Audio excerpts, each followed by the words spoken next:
कृष्ण और सुदामा की अनसुनी कहानी।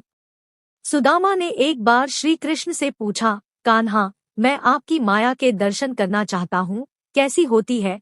श्री कृष्ण ने टालना चाहा, लेकिन सुदामा की जिद पर श्री कृष्ण ने कहा, अच्छा, कभी वक्त आएगा तो बताऊंगा। एक दिन कृष्ण ने कहा, सुदामा, आओ गोमती में स्नान करने चले।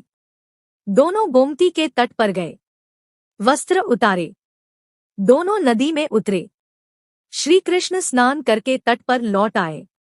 पीतांबर पहनने लगे। सुदामा ने देखा, कृष्ण तो तट पर चले गए हैं, मैं एक डुबकी और लगा लेता हूँ। और जैसे ही सुदामा ने डुबकी लगाई, सुदामा को लगा गोमती में बाढ़ आ गई है, वह बहे जा रहे हैं। सुदामा जैसे तैसे तक घाट के किनारे रुके। घाट पर चढ़े, घूमने लगे।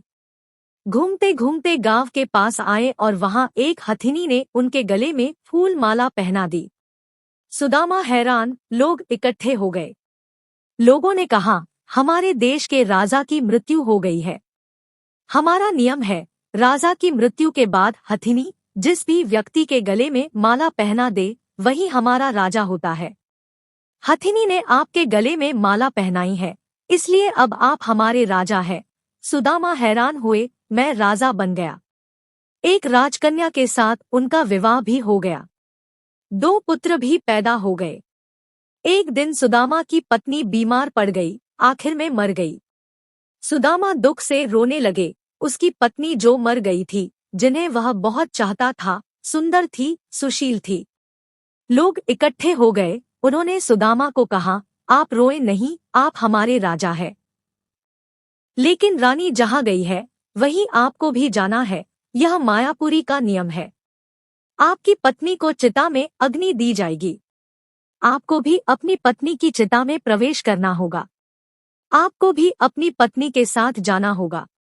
यह सुनकर तो सुदामा की सांस रुक गई, हाथ पांव फूल गए। अब मुझे भी मरना होगा। मेरी पत्नी की मौत हुई है, मेरी तो नहीं, भला मैं क्यों मरूं? यह कैसा नियम है? सुदामा अपनी पत्नी की मृत्यु को भूल गए। उसका रोना भी बंद हो गया। अब वह स्वयं की चिंता में डूब गए। कहा भी, भाई, मैं तो मायापुरी का वासी नहीं हूँ। मुझ पर आपकी नगरी का कानून लागू नहीं होता, मुझे क्यों जलना होगा? लोग नहीं माने। कहा, अपनी पत्नी के साथ आपको भी चिता में जलना होगा, मरना होगा, यह यहाँ का नियम है। आखिर सुदामा ने कहा, अच्छा भाई, चिता में जलने से पहले मुझे स्नान तो कर लेने दो। पहले तो लोग माने नहीं, फिर बात मान उन्होंने हथियारबंद लोगों की ड्यूटी लगा दी। सुदामा को स्नान करने दो, देखना कहीं भाग न जाए। रह रह कर सुदामा रो उठते। सुदामा इतना डर गए कि उनके हाथ पैर कांपने लगे। वह नदी में उतरे, डुबकी लगाई और फिर जैसे ही बाहर निकले, उन्होंने देखा मायानगरी कहीं भी नहीं। किनारे पर तो कृष्ण अभी अपना पीतांबर ही पहन रहे थे और वह एक दुनिया घूम आए हैं, मौत के मुंह से बचकर निकले हैं। सुदामा नदी से बाहर आए और सुदामा रोए जा रहे थे।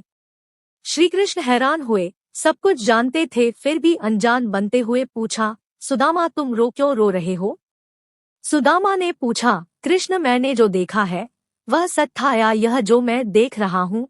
श्री कृष्ण मुस्कराए और कहा, जो देखा होगा वह सच नहीं था, भ्रम था, स्वप्न था, माया थी मेरी, और जो तुम अब मुझे देख रहे हो यही सच है।